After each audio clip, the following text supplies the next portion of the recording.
కాసేపట్లో ఫ్యూచర్ సిటీలో Telangana rising vision document ను సీఎం రేవంత్ రెడ్డి ఆవిష్కరించనున్నారు. 2047 నాటికి తెలంగాణను $3 ట్రిలియన్ ఎకానమీగా తీర్చిదిద్దే లక్ష్యం అంటున్నారు సీఎం.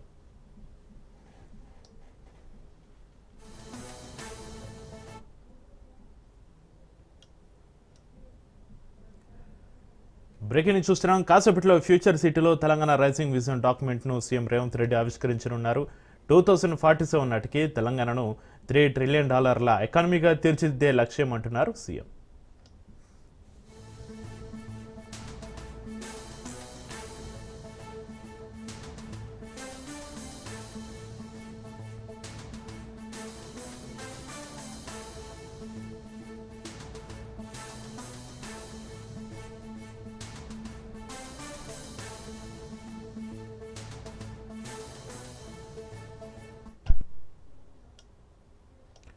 కాసేపట్లో ఫ్యూచర్ సిటీలో తెలంగాణ రైజింగ్ విజన్ డాక్యుమెంట్ ను సీఎం రేవంత్ రెడ్డి ఆవిష్కరణకు సంబంధించి మరింత సమాచారాన్ని మా ప్రతినిధి సునీల్ ఫోన్ అందిస్తారు. సునీల్, తెలంగాణ రాష్ట్ర ప్రభుత్వం ఎంతో ప్రతిష్టాత్మకంగా నిర్వహిస్తున్నటువంటి గ్లోబల్ సమ్మిట్ లో సంబంధించి ఇప్పటికే విదేశీ నుంచి పెద్ద ఎత్తున పెట్టుబడులు వస్తున్నారు. ఇప్పటి వరకు దాదాపు 5 లక్షల కోట్ల పెట్టుబడులు పెట్టినట్టు ఎంఏఓలు చేస్తున్నట్టు కూడా రాష్ట్ర ప్రభుత్వం ప్రకటించడం జరిగింది. ప్రస్తుతం మనం చూడొచ్చు, కొద్దిసేపు మరి కాసేపులోనే 2047 విజన్ డాక్యుమెంట్స్ ని కూడా ముఖ్యమంత్రి రేవంత్ రెడ్డి ఆవిష్కరించారు. ఇందులో చాలా అంశాలు కూడా దాదాపు 2047 నాటికి తెలంగాణ రాష్ట్ర ఎకానమీ దాదాపు $3 ట్రిలియన్ ఎకానమీ లక్ష్యంగా ఈ గ్లోబల్ సమ్మిట్ కార్యక్రమాన్ని ఇచ్చారు. దాన్ని తీర్చిదిద్దేందుకే ఇంత పెద్ద ఈవెంట్ కూడా రాష్ట్ర ప్రభుత్వం కండక్ట్ చేసింది.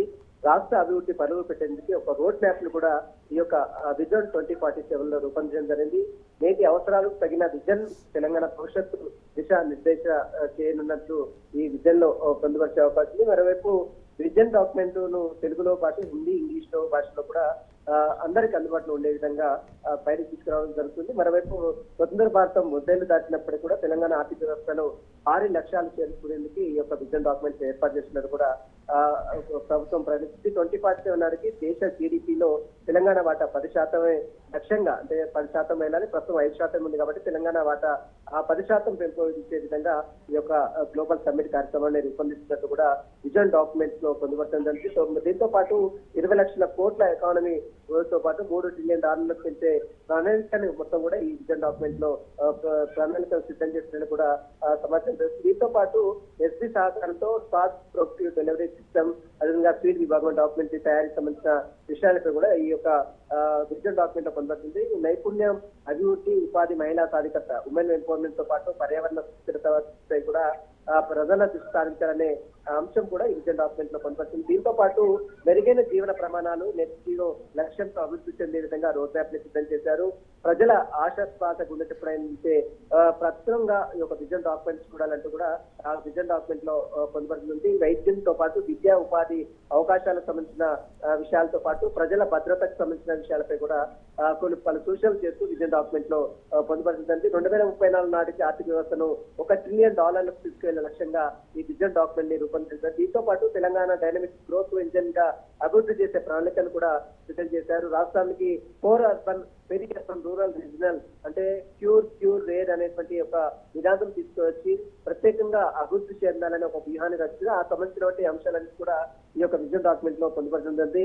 కోర్ అర్బన్ సేవల సాంకేతిక ఆవిష్కరణ కేంద్రంగా తీర్చే ప్రణాళికగా రూపొందించండి. పేర్ అర్బన్ అనేది పరిశ్రమలకు సంబంధించిన తయారీ రంగంగా హబ్ గా, ఒక ఇండస్ట్రియల్ హబ్ గా నిర్మించే విధంగా పెరి అర్బన్, అదేవిధంగా రూరల్ అర్బన్ అంటే రీజనల్ ఆర్గానిక్ వ్యవసాయం, అంటే అగ్రికల్చర్ లో టాప్ పొజిషన్ లో తెలంగాణ రాష్ట్రం ఉండాలనే నినాదంతో రూరల్ రేర్ అనేటువంటి ఒక నినాదాన్ని కూడా ప్యూర్ అనేటువంటి 3 నినాదాలను కూడా తీసుకుంది. వీటితో పాటు గ్రామీణ జీవన ప్రమాణాలు పెంపొందే విధంగా, అభివృద్ధి చెందే విధంగా ఒక ప్రణాళిక కూడా ఈ యొక్క సమ్మిట్ 2047 విజన్ డాక్యుమెంట్ లో పొందుపడుతుందండి. దీంతో పాటు నగర జీడిపిని $90 బిలియన్ల నుంచి $600 బిలియన్లకు డాలర్లకు పెంచే టార్గెట్ గా విజన్ డాక్యుమెంట్ లో సూచించిందండి. దీంతో పాటు భారత సిటీని ఇన్నోవేషన్, లిబిలిటీ, సన్లైబల్ బెంచ్ మార్క్ గా చెందే విధంగా విజన్ డాక్యుమెంట్ లో పొందుపరిచిందంటే ప్రపంచ స్థాయి పెట్టుబడులు మొత్తం కూడా ప్రధాన వాటా సాధించే విధంగా ఒక ప్రణాళికను కూడా సిద్ధం చేయండి. చైనా+1 వ్యూహంతో తయారీ రంగంలో భారీ అవకాశాలు పెంచే విధంగా రాష్ట్ర ప్రభుత్వం విజన్ డాక్యుమెంట్ లో పొందుపరిచిందంటే ఎలక్ట్రానిక్ ఫార్మా బయోటిక్స్ సంబంధించినటువంటి ప్రత్యేక జోన్లను ఏర్పాటు చేయాలని విజన్ డాక్యుమెంట్ లో పొందుపరిచింది. వీటితో పాటు ఓఆర్ఆర్ ట్రిపుల్ ఆర్ టౌన్స్ మధ్య భారీ పారిశ్రామిక గ్రోత్ కారిడార్లు మనం ఇప్పటికే రాష్ట్ర ముఖ్యమంత్రి అనేక సార్లు ప్రస్తావించారు. కారిడార్ నిర్మించాలి, వంతెనలు అంటే మచిలీపట్నం లాంటి పోర్టు, బందర్ పోర్ట్ లాంటి పోర్టులో కూడా కారిడార్స్ నిర్మించాలి. దీనికి పూర్తిగా రవాణా సౌకర్యాన్ని మెరుగుపరచాలనే ఉద్దేశంతో కూడా ఈ యొక్క విజన్ డాక్యుమెంట్ లో పొందుపరిచిందంటే వీటితో పాటు యువతకు విస్తృత ఉపాధి అవకాశాలు అంటే విదేశాల నుంచి పెద్ద ఎత్తున పెట్టుబడులు వస్తే యువతకు ఎక్కువగా పెట్టుబడులు వస్తాయని, యువతకు ఎక్కువ ఉపాధి అవకాశాలు వస్తాయని కూడా తెలుసు. దేశం 3 ట్రిలియన్స్ ఎకానమీ లక్ష్యంగా తెలంగాణ 10% జీడీపీ పెంచే విధంగా ఈ యొక్క విజన్ డాక్యుమెంట్ ఉంది. మరి కాసేపులోనే ముఖ్యమంత్రి రేవంత్ రెడ్డి చేతుల మీదుగా విజన్ డాక్యుమెంట్ 2047 కూడా ఆవిష్కరించే అవకాశం. Right, thank you Sunil.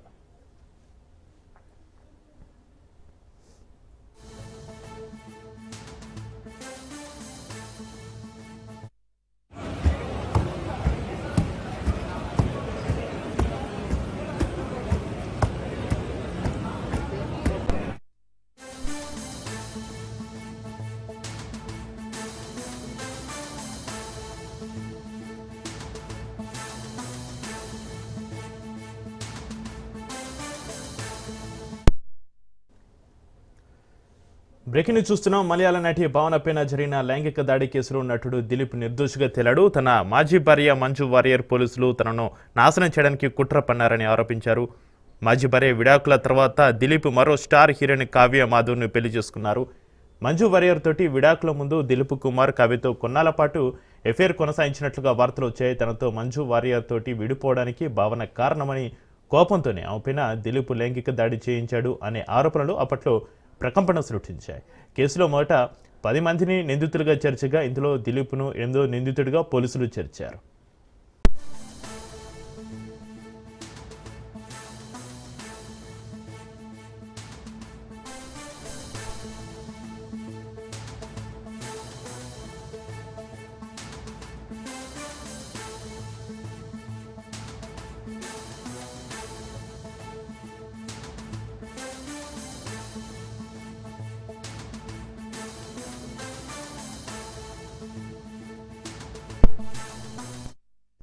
ఇక 2010లో నటి భావన దిలీప్ కుమార్తో పాటు కావ్య మాధవన్ ముగ్గురు కలిసి యూఎస్ఏ టూర్కి వెళ్లారు. అక్కడే కావ్య మాధవన్ దిలీప్ కుమార్ మధ్య రిలేషన్ ఉన్న విషయాన్ని భావన గుర్తించింది. అలా 2 ఏళ్ల తర్వాత మంజు వారియర్కు తన భర్త దిలీప్ కుమార్ ఎఫైర్ పైన అనుమానం వచ్చింది. దీంతో నటి భావనను పిలిచి ఆ విషయంపై క్లారిటీ తీసుకున్న మంజు వారియర్ దిలీప్కు విడాకులు ఇచ్చింది. 2016లో ఆయన కావ్య మాధవన్ను పెళ్లి చేసుకున్నాడు. అంత సాఫీగా సాగుతుంది అనుకున్న టైంలో తన భార్య మంజు వారియర్ విడాకులు ఇవ్వడానికి కారణం భావనేనని దిలీప్ కుమార్ తెలుసుకున్నాడు. దీంతో ఆమెపై కక్ష పెంచుకుని ఒక గ్యాంగ్కు సుపారీ ఇచ్చి గ్యాంగ్ రేపు చేయించారనే ఆరోపణలు అయితే వచ్చాయి.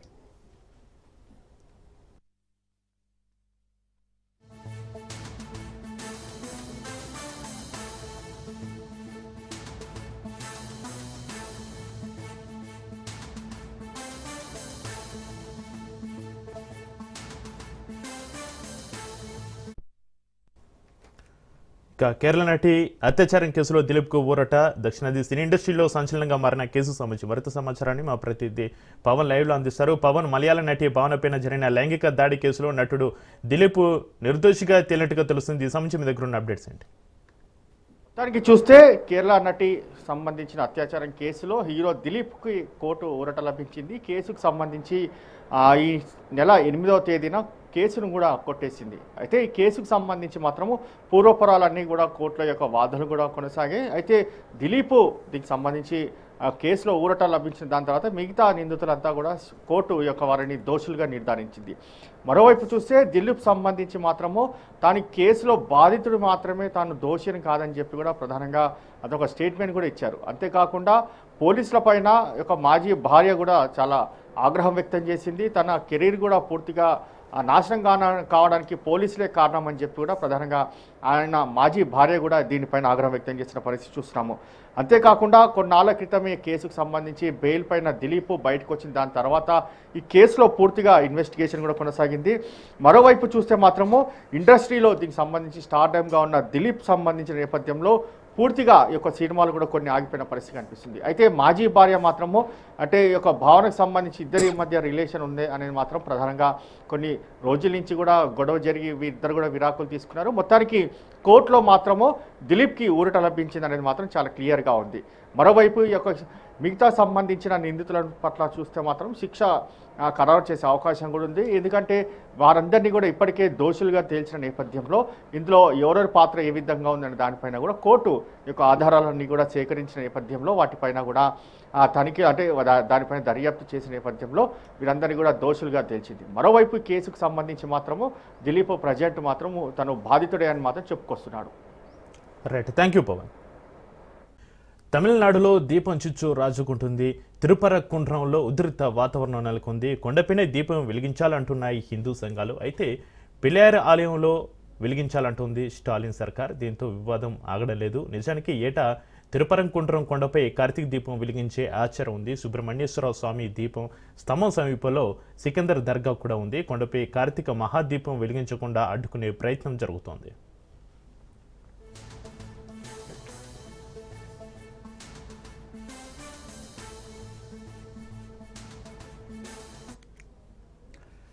తమిళనాడులో ఆలయ దీపోత్సవం పైన వివాదం తలెత్తింది. దర్గా సమీపంలోని పురాతన స్తంభంపై కార్తీక దీపం వెలిగించాలని హైకోర్టు న్యాయమూర్తి తీర్పు ఇచ్చారు. మత కలహాలకు దారితీసేలా ఈ తీర్పు ఉండడంతో ఆయనను అభిశంసించాలని డీఎంకే ప్రభుత్వం భావిస్తుంది. తిరుపరకుండ్రంలోని సుబ్రహ్మణ్యేశ్వర స్వామి ఆలయంలో ఏటా డిసెంబర్లో కార్తీక దీపోత్సవం నిర్వహిస్తారు. 6వ శతాబ్దపు ఆలయం 14వ శతాబ్దపు సికిందర్ బాదుషా దర్గా ఉన్న కొండపై ఉన్న 2 పురాతన స్తంభాల్లో ఒక ధనని దీపాతాన్గా పిలుస్తారు. వందలిగా కొండపాదాల వద్ద ఉన్న స్తంభంపై కార్తీక దీపం వెలిగిస్తున్నారు. అయితే కొండ పై భాగం కూడా ఆలయానికి చెందినదిగా పేర్కొంటూ 4 వ్యక్తులు మద్రాస్ హైకోర్టును ఆశ్రయించారు. కొండ పైభాగంపై ఉన్న 2వ స్తంభంపై కార్తీక దీపం వెలిగించేందుకు కోర్టు అనుమతి కోరారు.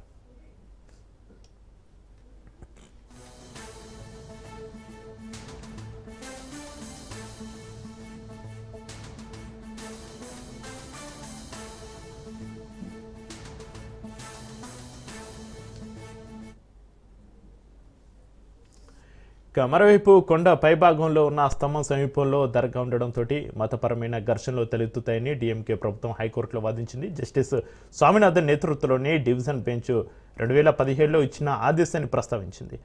ఆలయ యాజమాన్యం కూడా పిటిషనర్ల డిమాండ్ను వ్యతిరేకించింది. దర్గా యాజమాన్యం కూడా తమ వాదనలు వినిపించింది. మద్రాస్ హైకోర్టు న్యాయమూర్తి జస్టిస్ జిఆర్ స్వామినాథన్ పిటిషనర్లకు మద్దతుగా డిసెంబర్ 1న తీర్పు ఇచ్చారు. డిసెంబర్ 4న సాయంత్రం 6 గంటలలోపు కొండపై ఉన్న పురాతన రాయిపై దీపం వెలిగించాలని సుబ్రహ్మణ్య స్వామి ఆలయ అధికారులను ఆదేశించారు. అయితే ఆలయ అధికారులు కోర్టు ఆదేశాలను పాటించలేదు. ప్రభుత్వ సూచనకు అనుగుణంగా కొండ దిగున ఉన్న స్తంభంపైన దీపం వెలిగించారు.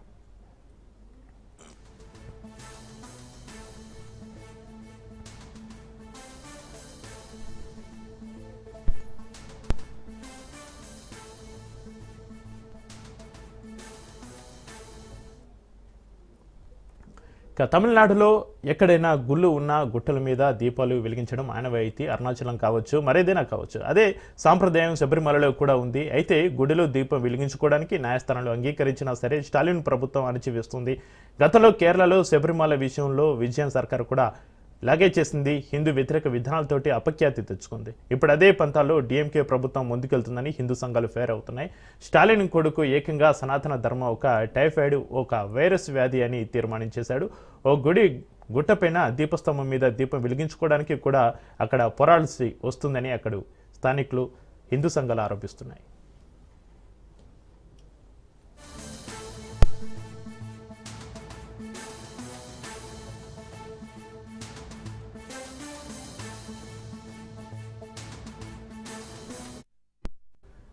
కోర్టు తీర్పును పాటించకపోవడంపైన హిందూ సంఘాలకు చెందిన వ్యక్తులు నిరసన తెలిపారు. కొండపై ఉన్న పురాతన స్తంభం వద్ద దీపం వెలిగించేందుకు ప్రయత్నించారు. భారీగా మోహరించిన పోలీసులు, భద్రతా సిబ్బంది వారిని చెదరగొట్టారు.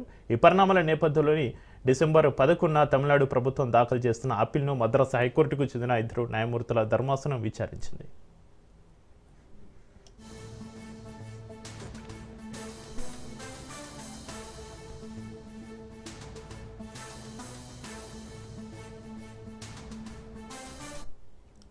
ఇక మరోవైపు కోర్టు తీర్పును ఉల్లంఘించడంపై మద్రాసు హైకోర్టు ఆగ్రహించింది. డీఎంకే ప్రభుత్వం కోర్టు ధిక్కరానికి పాల్పడినట్లుగా ఆరోపించింది. డిసెంబర్ 5న రాష్ట్ర ప్రభుత్వం సుప్రీంకోర్టులో ఒక పిటిషన్ దాఖలు చేసింది. దీనిపై విచారణ జరిపేందుకు సర్వోన్నత న్యాయస్థానం అంగీకరించింది. అయితే విచారణ తేదీని ఇంకా ఖరారు చేయలేదు.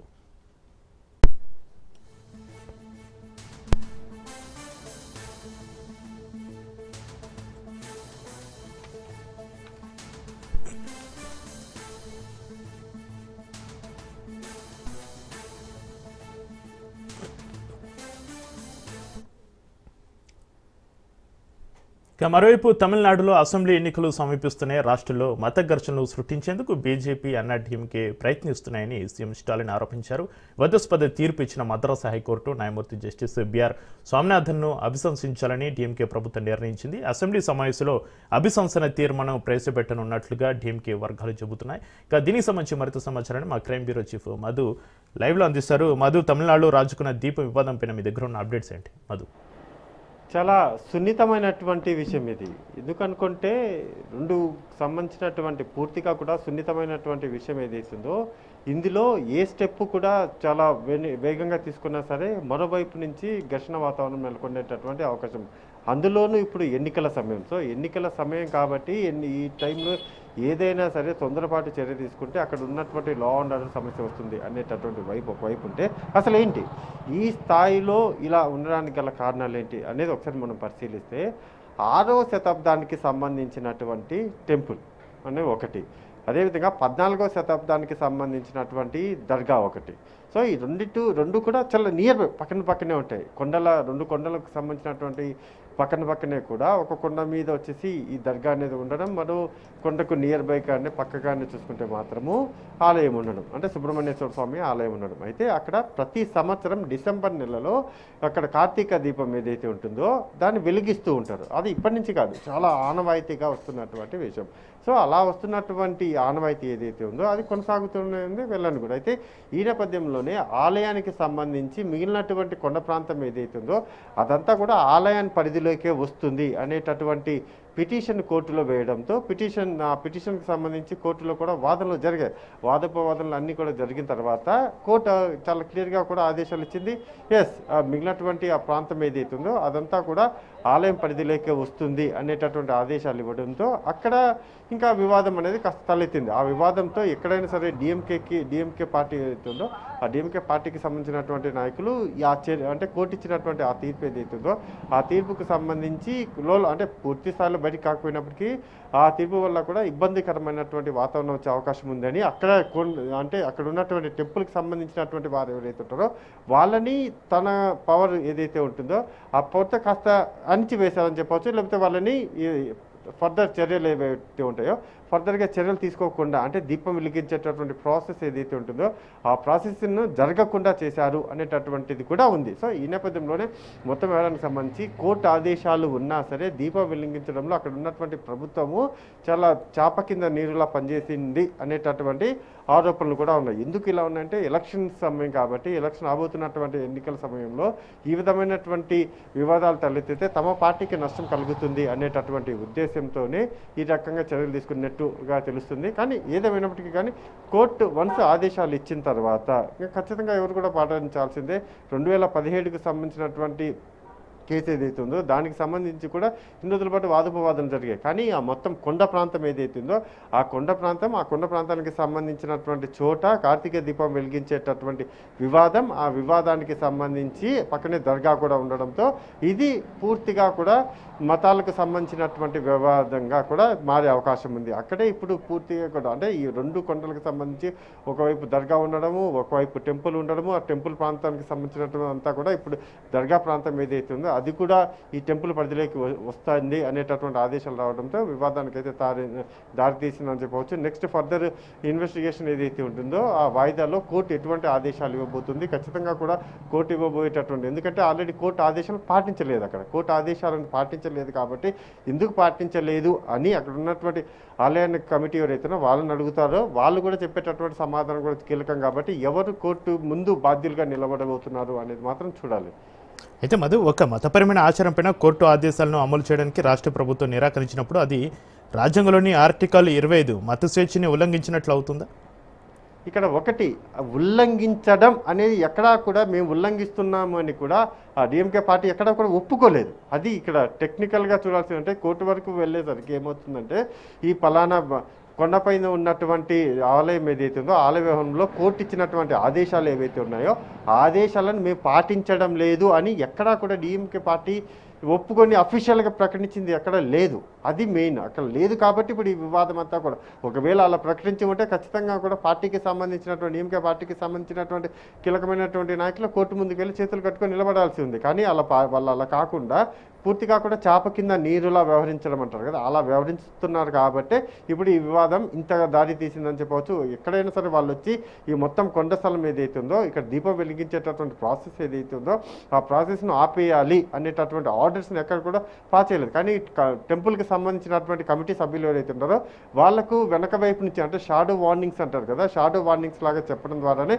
ఆ మొత్తం కోర్టు ఆదేశాలన్నీ కూడా ఆగిపోయి అలా ఆగిపోవడమే ఇప్పుడు కోర్టుకు చాలా ఆగ్రహం వ్యక్తం చేసింది. ఖచ్చితంగా కూడా దీని మీద మేము విచారణ జరుపుతామని చెప్పిన నేపథ్యంలో నెక్స్ట్ వాయిదా అప్పుడు కూడా పాల్గొనాలి. అంటే కోర్టుకు ఖచ్చితంగా కూడా ఆలయ కమిటీ సభ్యులు వస్తారు, అదేవిధంగా కూడా పిటిషన్ దాఖలు చేసినటువంటి వారు వస్తారు కూడా, ప్రభుత్వం తరపు నుంచి కూడా వాదనలు వినిపించబోతున్నారు. కాబట్టి మూడు వైపుల వాదనలు విన్న తర్వాత ఎవరిది తప్పు వల్ల ఎవరు తమ కోర్టు ఆదేశాలను ఆపించారు అనేటటువంటి స్పష్టంగా అప్పుడైతే అర్థమైపోతుంది. Right, thank you Madhu. Tirumala కల్తీ కేసులో కీలక పరిణామం చోటు చేసుకుంది. సుప్రీంకోర్టు ఆదేశాల మేరకు సిబిఐ పర్యవేక్షణలో ఏర్పాటు చేస్తున్న ప్రత్యేక దర్యాప్తు బృందం మరో ఇద్దరు కీలక నిందితులు A16 అజయ్ కుమార్ సుగంధ్, A29 సుబ్రహ్మణ్యంలను విచారణ నిమిత్తం కస్టడీకి తీసుకుంది. ఈ నెల 12 వరకు అంటే 3 రోజుల పాటు కేసులో పలు కీలక విషయాలపైన వారిని ప్రశ్నించి వారిచ్చే స్టేట్మెంట్ను రికార్డ్ చేయనున్నారు. ప్రస్తుతం ఈ కేసులో అరెస్ట్ అయిన వారి సంఖ్య 12కు చేరడంతో టీటీడీ ఉద్యోగులు భయాందోళనలు వ్యక్తమవుతున్నాయి.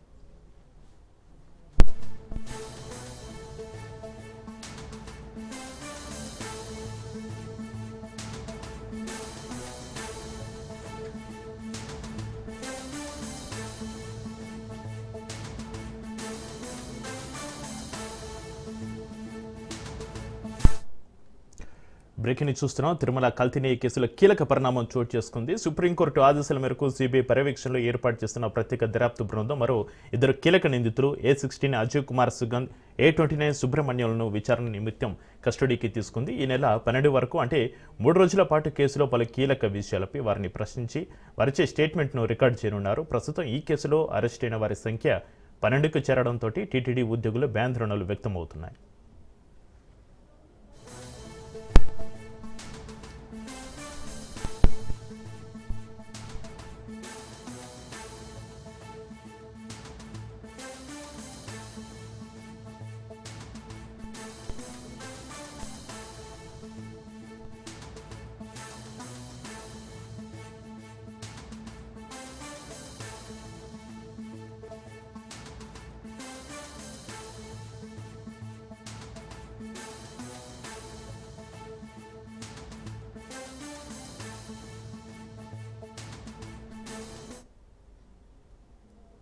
కాంగ్రెస్ పార్టీ అగ్రనేత సోనియా గాంధీ పుట్టినరోజు సందర్భంగా Alvin colony division Congress party కార్యాలయంలో కేక్ కట్ చేసి సంబరాలు జరుపుకున్నారు. కార్పొరేటర్ దొడ్ల వెంకటేష్ గౌడ్ ఆధ్వర్యంలో జరిగిన ఈ వేడుకల్లో పార్టీ శ్రేణులు పాల్గొని సోనియా గాంధీకి పుట్టినరోజు శుభాకాంక్షలు తెలిపారు. అనంతరం తెలంగాణ ప్రజల ఆకాంక్ష మేరకు ప్రత్యేక తెలంగాణ రాష్ట్రాన్ని ఇచ్చిన గొప్ప నాయకురాలు సోనియా గాంధీ అని వెంకటేష్ గౌడ్ కొనియాడారు.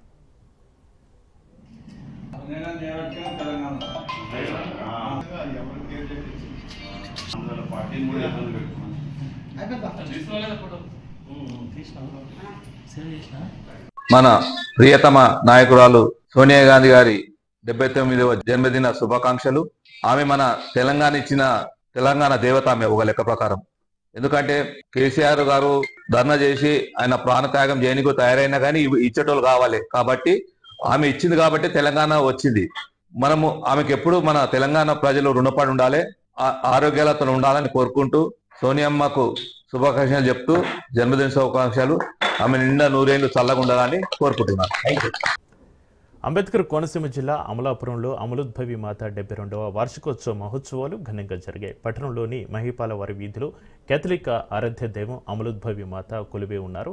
ఫాదర్ బెల్లంకొండ ఇన్యాస సౌరయ్య ఆధ్వర్యంలో భక్తి శ్రద్ధలతోటి వార్షికోత్సవాన్ని నిర్వహించారు. ప్రార్థనలు అనంతరం కేథలిక్ సంఘ సభ్యులతోటి కలిసి పట్టణంలో జపమాల ఉచ్చరిస్తూ భారీ ఊరేగింపును నిర్వహించారు. అమలోద్భవి మాత మహోత్సవాలను ఈసారి ఎంతో భక్తి ప్రపత్తులతోటి నిర్వహించామని ఫాదర్ బెల్లంకొండ సోరి తెలిపారు.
రెడీ చెప్పండి.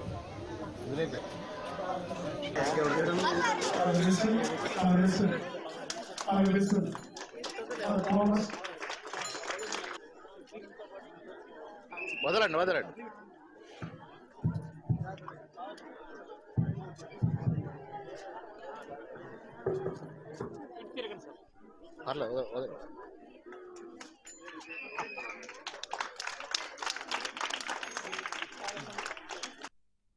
ప్రియమిత్రులారా, మరి ఈనాడు కోనసీమ జిల్లాలోని అమలాపురం పట్టణంలోని అమలోద్భవ మాత ఆర్సిఎం దేవాలయం నందు 72వ అమలోద్భవ మాత మహోత్సవాన్ని కొనియాడుతూ ఉంది. అనేక మంది విశ్వాసులు ఈ యొక్క దేవాలయానికి వచ్చి ప్రార్థన చేస్తూ ఉన్నారు. ఈ యొక్క దేవాలయాన్ని 2009వ సంవత్సరంలో లేట్ బిషప్ జాన్ మునగాల తండ్రి గారు ఈ దేవాలయాన్ని పుణ్యక్షేత్రంగా పరిగణించారు.